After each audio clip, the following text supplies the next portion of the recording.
जो ये Guinness world record का अटैम्प्ट था 22 मार्च को मैं कश्मीर से निकला था, श्रीनगर से, और आज मैं यहाँ पहुँचा हूँ कन्याकुमारी में।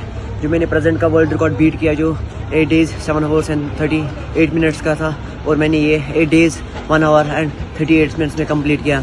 तो मैंने 6 hour and 1 minute से ये वर्ल्ड रिकॉर्ड को बीट किया।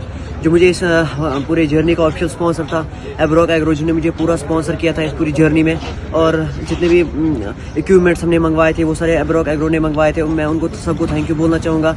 और मैं कश्मीर से निकला था 7:30 बजे मॉर्निंग में, और अभी जस्ट मैंने फिनिश किया है कन्याकुमारी में।